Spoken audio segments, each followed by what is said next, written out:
ketika aku bertanya gitu kan kepada para ateis kayak gimana sih caranya Tuhan mereka mencipta, kan mereka mengatakan bahwa Tuhan mereka tuh menciptakan alam semesta kan.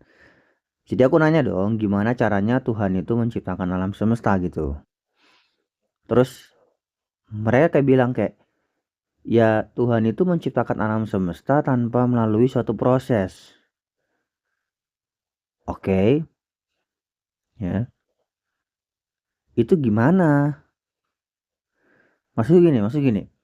Gimana caranya aku nih, ya, memahami kata mencipta tanpa mengasumsikan adanya proses? Itu kayak gimana? Bahkan ada teis yang mengatakan bahwa Tuhan itu mencipta hanya dengan kehendak dan intelektual murni. Nah, itu gimana caranya aku nih memahami kata mencipta tanpa mengasumsikan adanya proses, tanpa mengasumsikan adanya ruang waktu? Itu kayak gimana caranya aku memahami kata mencipta tanpa mengasumsikan adanya proses?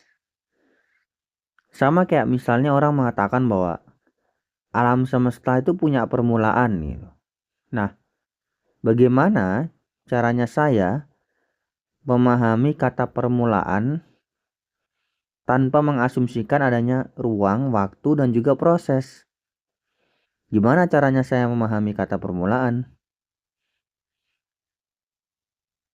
Jadi again, kembali. Gimana caranya Tuhan itu menciptakan alam semesta? Apakah kalau dibilang dari ketiadaan ya, bagaimana caranya dia menciptakan alam semesta dari ketiadaan?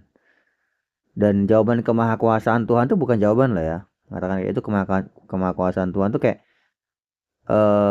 ya tuh tetap nggak ngejawab kayak gimana caranya Tuhan dengan kemahakuasaannya itu eh, menciptakan alam semesta dari ketiadaan gitu. Kalau kemudian para teis nih mengatakan bahwa kayak ya itu pikiran kita nggak bisa nyampe soal gimana cara Tuhan menciptakan alam semesta tuh pikiran kita nggak bisa nyampe gitu. Ya udah, aku juga bisa bilang kayak oke, kalau gitu pertanyaan soal bagaimana alam semesta ini bisa ada atau pertanyaan soal asal usul alam semesta itu sendiri dari awal adalah pertanyaan yang pikiran kita nggak bisa nyampe gitu. Jadi ya udah nggak usah kita pikirin dari awal aja gitu. Nggak usah ngomong ada Tuhan dulu yang menciptakan alam semesta, tapi ketika giliran di push gimana caranya Tuhan menciptakan alam semesta, terus akhirnya ujung-ujungnya juga bilang bahwa pikiran kita nggak nyampe gitu ya. Mending dari awal ngomong aja gitu kayak, oke, pertanyaan soal asal usul alam semesta itu sendiri, pikiran kita nggak nyampe gitu. Jadi ya udah nggak usah dipikirin dari awal itu. Iya kan? Jadi again, ketika kalian mengatakan bahwa Tuhanlah yang menciptakan alam semesta, gimana tuh caranya Tuhan menciptakan alam semesta? Tuh.